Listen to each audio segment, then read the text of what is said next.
to find a way to move on from him. They waived him. Like, will someone take him in a trade here in a week or two? Did he play? Like, he got scratched early in the playoffs. How many did he play? Did he play? He did play. Did he play? He played. Not much. I think less than half the games. I think way less than that. I don't know if all this juggling. Played one game. Oh, my. 24 hours before your home opener is a great thing. Yeah. And so Lorenzo Max, Yarncroft are a weird so line. Max Domi spends 2 weeks with Austin and now finds himself centering the third line. So I don't know. I mean, he can't be happy about that. But here's what I think has happened. They want a defensive line. They want Waugh to be their defensive shutdown center. And they say they're going to relieve Matthews of some of the defensive zone starts. So Waugh is going to take some heavier competition and some D-zone starts. Lorenz and Yarncroft are pretty good defensive wingers. So I think the idea is that they're going to use this line more. So to me, you've just created this line in Joshua Domi Robertson that's like, what's the use case? They're just the leftover parts. It's like when you're done building your IKEA shelf and you're like, I don't know, I got 2 bolts and a wrench or something. I don't know. Just put them in the drawer. Yeah. I may need them. When the table falls, I may need them. Totally. I may need them. That's where we're at with these guys, but we're not sure for what. We'll see if that situation arises. So, nice Matthews, Michelli, sure. McMandevar, Nylander, definitely. And the one... I do think that, a lot of what you guys are saying in terms of not negativity, we're just talking about how it's weird. It's just different, boys. It's just a lot of new guys. And it's just, they've never really played together, and they did stuff in the preseason, and they played them together in these games, and they tried to throw stuff at the wall and whatever. I agree it's kind of weird that Lawton goes out, and you're like, well, time to change the entire thing. But at the same time, I don't think they know. No, yeah. I don't think they have any idea. This is like 5 new guys in the forward core that they're trying to mix together. I think they're searching too. I think the Leafs are Mexican food. Hold on. Whoa, let's go. Mexican food? Let's I go. think they're Mexican Let's go. food. Yes. Because they have a lot of things that they know they like. They got tortilla, you got your rice, you got your cheese, you got your salsa and some meat. Yeah. They're like, any way we put it together, it's probably going to be good. You can make an enchilada, chalupa, taco, a burrito. It's all pretty good. As long as it's not the thing that comes flying into the kitchen simmering, whatever that is. Do you know? Do you know when you pick it up, the odds of it not falling apart between your plate and your mouth? Well, you don't. And I think they're assembling a few different Mexican dishes here. That's pretty good. And they're going to find out which one works best. Maybe we got the fajitas and it's not going to work and they're going to fall apart. I don't know. But right now they seriously seem like they've combined the ingredients. They're like, try this? I don't know. I just think it's really different. And I think we're worried about what it looks like right now. Yeah. And I do think that this team, which I think will be okay, but I do think there is slow start potential while these quote-unquote strangers get to know each other here. And if I may push back against that, if they don't make hay in October, they're toast. Their schedule in October is baby soft. It's baby powder. I think they play 11 games, 8 of which are against non-playoff teams from last year. I don't think even the teams that made playoffs are not. They have a very good opportunity to get their feet wet, get some wins, come out of this 11 games. I don't know. What do you want to be, 7-4? That math? Okay, that's fair. But how about the process versus the results? Like, if it looks a lot like it did at times last year where they're getting outshot, Anthony Stolar steals some games for them, they get timely scoring, that's how it kind of looks. But maybe a little worse version of that. I just think we're going to have to take some time here. And I know we love this word in Toronto, patience. Do you guys not feel that? Like, I know it doesn't look great looking at it. It doesn't. It can look not great if they can still muster wins and points. Biggest team in the league at 6'2", 210, I learned today. Yeah. And you've got Michelli and Domi and Robertson in there mucking up the numbers some. Yeah. They're big otherwise.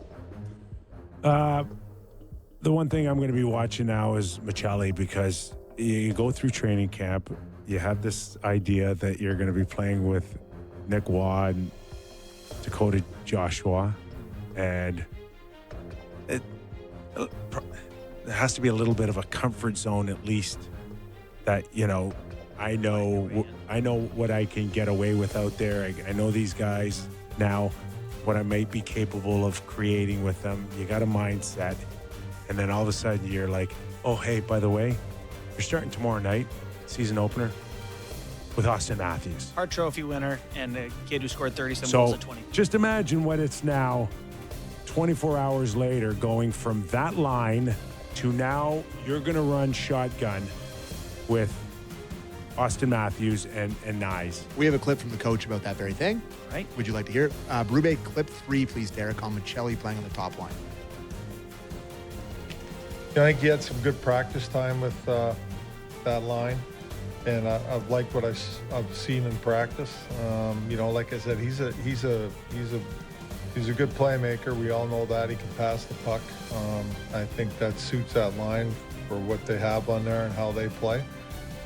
Like I said, it's just going to be, we'll see how it goes, and I can't predict the future, but for him, he doesn't need to complicate the game and think he's always got to pass to make a play. It's not about that. He just needs to play the game. He's got a good shot, and he's shown us that he can fire a puck. He needs to shoot pucks. He needs to just play the game. He doesn't have to overanalyze it. He doesn't have to overpass. He just has to go and play. He's got to be responsible defensively. He's got to work. He's got to compete. All those things are going to determine if he can stick there and make that work or not. Easier said than done. Yeah. I've made this case on many different platforms now, but the only reason I don't like it, because I do think Michelli's a fine fit there, only reason I don't like it is because what you're talking about with like pressure and status of these guys and whatever, it hasn't worked in Toronto when you've taken the new shiny toy and put it there and been like, okay, Nick Ritchie, okay, Joe Thornton. Such a Sheldon Keefe move to put him right on the top line immediately. Like, let's see who you are. And it's like, well, let him just get his feet wet, Yeah. find his game a little bit, and then we'll put him up there. Like, Domi there made perfect sense to me from a let's all take some shifts out there before we try to do Michelli and Matthews. Because nothing works for 82 games, Yeah. and so there'll be a stretch where it doesn't work. But, then who plays center? Well, you got options. Lorenz can play center. Yeah, but that third line, like they want to go third line center, Steven Lorentz on opening night. Like it just feels like it's more palatable to do Domi, which you've seen him do. You don't love it, but they like him better there because he skates more. I don't know. Fair parts. And there's no way knowing unless you probably are sitting beside Austin, either in the dressing room or on the bench, on what he's feeling or how intense he is on turning a subpar season last year around. Yeah. And you feel it. I mean, I've been in situations on a team where you look at a guy and it's like, buddy, I'm scoring tonight, and I don't care how I'm doing it. I'm scoring tonight. This is the way these goal scorers act, right? They got to get their cookies. It's like oxygen. They need it. And, Michelli's a good passer, but there's a tendency sometimes to play with these star players and overpass or feel the pressure to get them the puck. That's what I'm looking for. We should do just a quick zoom out on the whole thing. And, first Leafs hour or whatever.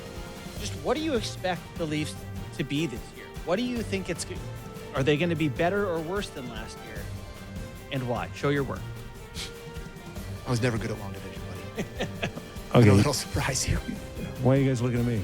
Well, because go you're first? the other host of the show. yeah. He's Says real- technically a It producer. says real Kipper over there. So. Oh, yeah. Okay. I don't expect the points of last year, and I think they're going to be in the mix. I think they're a second-tier team for me for the Stanley Cup. I don't have them in a top 6, but a team that can improve over the season, maybe make a couple of changes and get themselves in the mix. But I see a drop-off this year. I think it's going to take time for a chemistry and an identity to really, truly come together here. Yeah. A lot of new faces, still getting to know each other in terms of what they're capable or not capable of doing. A couple things I worry about is, number one, is the goaltending, for sure. And it's not not worrying about how good Stolars is. He can still showed us in the preseason the guy can win a game by himself. But there's the age factor and the wear and tear on his body and what it can do to him over the course of the season. We're a pebble in the knee away from Caden Primo and Dennis Hill to be goaltending duo. Thank you. Right. Yes. Yeah, that's a worry. Right? Yeah. So that's a concern. The other concern is the power play. And what's it going to look like? And how many times have they gone back to Morgan Riley and said, please, like, lead this thing on the back end here? So is this the year that Morgan fits in nicely now and can score 50 or 60 points and get a bushel of them on the power play? Is this the year? And, of course, no Mitch on who was a huge part of the power play. I mean, the season, it turned around for the power play the second they put him as the fifth forward. And we all didn't love that, but it immediately got all the way better. So we'll see. So that's my overall obsession. Observations on going from last year to this year. So in summation, your worries are the goaltending, power play, and forwards. I will say, read the power play and Morgan Riley. You guys know how I feel about him. He doesn't move the puck quickly enough for me. I get frustrated, whatever. Prior to Mitch taking over, so last year they were 10th in the NHL with a power play of 23.5. Before that, they were 12th. And the year before that, they're 6th. The year before that, they led the league. Like, they've had good Morgan Riley-led power plays. 6th and led the league in 23 and 22. They can do it, is the point. So I hope that that's the case, that they're able to find. There's enough players out there that it should be a good power play. For me, generally, with this Leafs team, I'm with you that I see them as, you got Colorado, Vegas, Tampa Bay, Edmonton. Florida, Edmonton. Carolina. This kind of group of teams that you're like, those teams could/should win a Stanley Cup. The Leafs are right below that tier to me. But I have high hopes that they intend to add a guy because I do feel like they're one more dynamic player forward. Yeah. Away, because I think defensively they're really solid. I mean, you look at Carlo Riley, McCabe Tanev, Ekman Larson, Benoit, really like their D. Goaltending concerns me quite a bit. There's no doubt about that. Speed and scoring, that's why I want them to get one more guy. I just worry that they're going to be a little plodding in a league where the game's getting faster. But I do think they're a playoff team. They'll bounce between wild card, second in the division. They're going to be in that kind of, we'll see. But that's first impressions. Haven't seen a game yet. We may feel totally different come Friday. Well, it's worse. Or worse. I don't know. I'm fighting trying to fight the negativity of how I'm feeling a little bit about this team. I'm a fan after all, and I don't want to go into it with low expectations, but Almost better. a lot of people, myself included, kind